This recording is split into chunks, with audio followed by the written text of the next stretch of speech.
9월 14일 월요일 새벽 기도회 시작하도록 하겠습니다.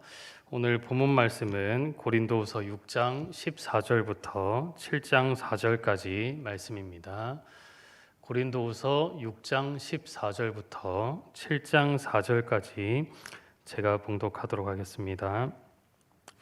너희는 믿지 않는 자와 멍에를 함께 매지 말라. 의와 불법이 어찌 함께하며 빛과 어둠이 어찌 사귀며 그리스도와 벨리알이 어찌 조화되며 믿는 자와 믿지 않는 자가 어찌 상관하며 하나님의 성전과 우상이 어찌 일치가 되리요.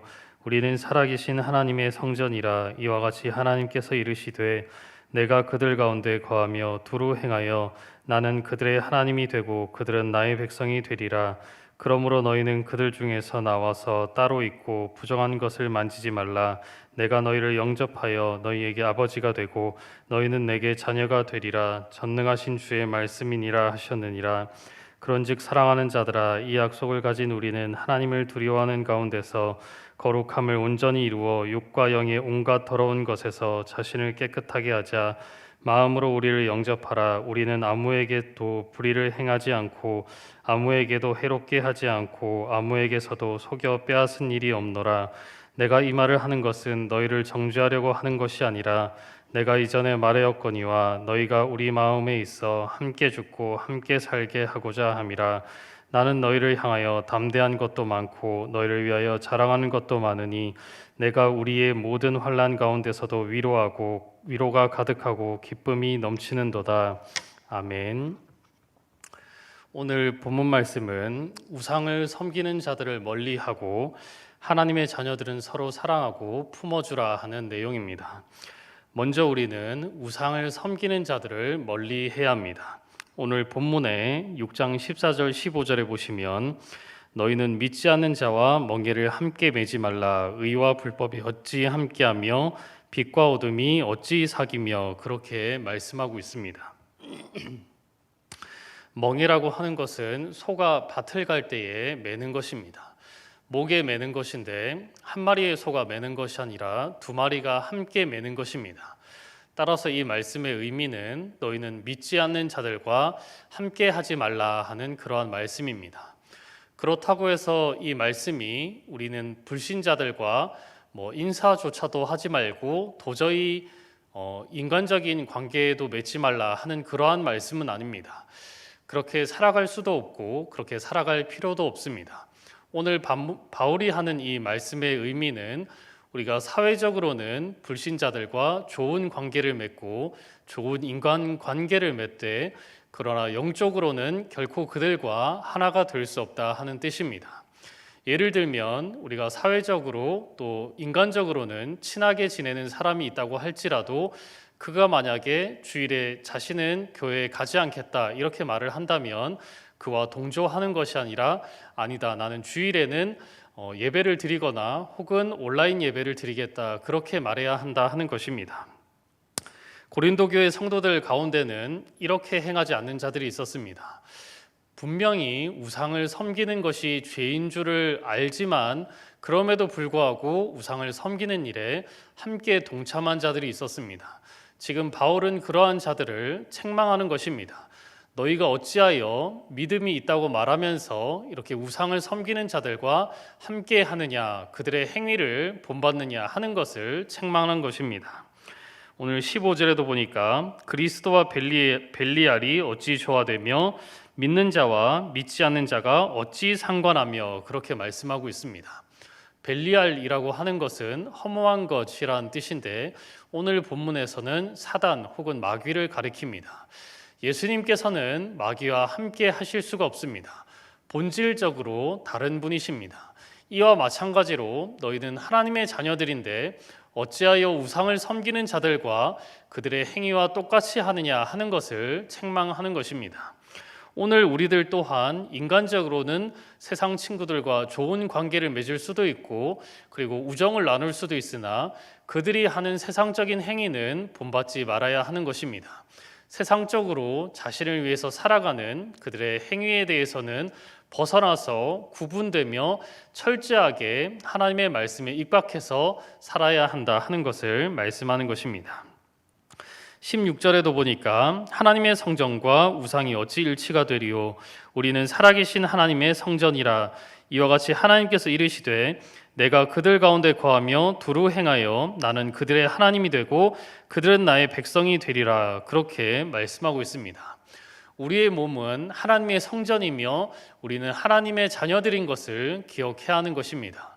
세상의 유혹과 또 어떤 쾌락의 유혹이 올 때마다 우리는 그것들을 뿌리치며 나는 하나님의 자녀고 하나님이 나의 아버지가 되신다 하는 사실을 잊지 말아야 하는 것입니다.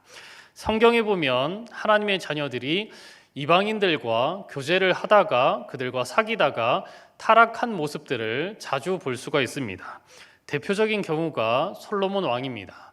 솔로몬 왕은 우리가 잘 아는 것처럼 1000명의 이방 나라에서 온 자신과 결혼한 그러한 아내들이 있었습니다. 물론 그 가운데는 믿음이 있는 자들도 있었겠지만 믿음이 없는 자들이 대부분이었습니다. 이 1000명의 이방인 이 아내들이 솔로몬의 마음을 흔들어 놓았습니다. 그래서 솔로몬의 말년에 우상 신전을 짓게 하는 그러한 큰 죄를 범하게 하였던 것입니다. 또 대표적으로 사사 삼손이 있습니다.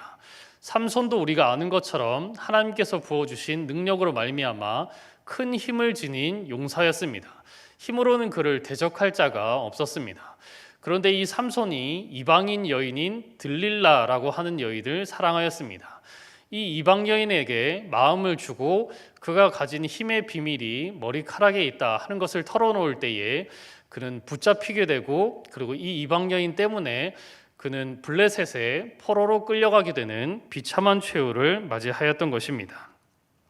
이 모든 성경 말씀이 우리에게 가르쳐 주시는 바는 세상에 있는 그러한 쾌락과 그리고 세상에 있는 모든 것들을 조심하라 하는 것입니다. 인간적으로는 친하게 지낼 수가 있지만 영적으로는 늘 깨어있고 영적으로는 분별력을 가지고 살아야 한다 하는 것입니다. 또한 하나님의 사람들은 하나님의 자녀들은 서로 사랑하고 품어주어야 할 것을 오늘 본문 말씀은 우리에게 가르쳐주고 있습니다. 7장 2절에 보시면 마음으로 우리를 영접하라. 우리는 아무에게도 불의를 행하지 않고 아무에게도 해롭게 하지 않고 아무에게서도 속여 빼앗은 일이 없노라. 그렇게 말씀하고 있습니다. 바울은 고린도 교회 성도들에게 오해를 받고 있었습니다. 일부이지만 그 일부가 서서히 이 바울에 대한 오해를 헛된 소문을 퍼뜨리고 있었던 것입니다.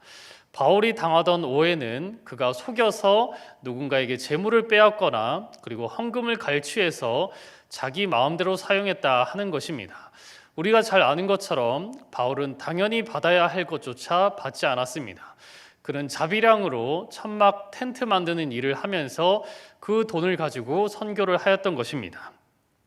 그런데도 악한 자들은 이 바울이 잘못된 이 소문을 퍼뜨리고 있었던 것입니다. 바울이 악한 일을 하였고 재물을 바른 데 사용하지 않고 자신의 유익을 위해서 사용했다, 그런 헛소문을 퍼뜨렸던 것입니다. 오늘 우리들 또한 우리 가운데 쉽게 다른 사람에 대해서 잘 알지 못하면서 정죄하고 비난하는 그러한 일들이 있습니다. 그러한 경우를 자주 볼 수가 있습니다. 우리는 이러한 경우를 보면서 회개해야 합니다. 우리도 고린도 교회 성도들처럼 잘못된 오해를 하거나 자신이 잘 알지도 못하는 일에 대해서 비난하고 또 정죄하거나 헛된 소문을 퍼뜨리지 않는가 하는 것을 다시 한번 점검해 보아야 하는 것입니다. 오늘 말씀에 나온 것처럼 바울은 이러한 큰 오해와 그리고 큰 헛된 소문이 퍼지고 있음에도 불구하고 여전히 고린도 교회 성도들을 사랑하였습니다. 그들을 품어주고 어떻게 해서든지 그들이 회개하고 돌이키도록 그렇게 간구하고 권면하였습니다. 그리고 그들이 회개하고 돌아올 때에 누구보다 크게 기뻐한 것이 바울입니다. 오늘 본문에 보시면 7장 3절에 보니까 내가 이 말을 하는 것은 너희를 정죄하려고 하는 것이 아니라 내가 이전에 말하였거니와 너희가 우리 마음에 있어 함께 죽고 함께 살게 하고자 함이라. 그렇게 말씀한 것입니다. 그렇게 큰 죄를 범하였음에도 불구하고 그들을 정죄만 하는 것이 아니라 죄를 깨닫게 해서 다시 돌아오도록 회개하도록 권면하는 것입니다. 또 마지막 요절인 7장 4절에도 보니까 나는 너희를 향하여 담대한 것도 많고 너희를 위하여 자랑하는 것도 많으니 내가 우리의 모든 환난 가운데서도 위로가 가득하고 기쁨이 넘치는도다. 그렇게 말씀하고 있습니다.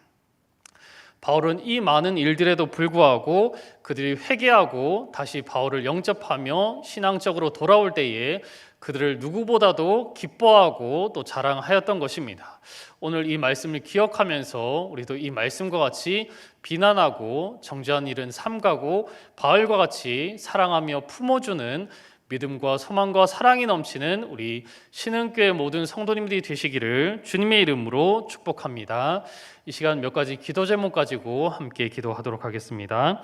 먼저 말씀을 생각하시면서 우상을 섬기는 이러한 일이 우리 주위에 있다면 그러한 일 가운데서 우리가 멀어지게 하여 주시옵소서. 오직 마음을 다해서 하나님만 섬기며 그리고 하나님의 자녀들이 서로 사랑하는 우리 신흥교회 공동체가 되게 하여 주시옵소서. 기도하시고 또 환우들 위해서 기도하셨으면 좋겠습니다.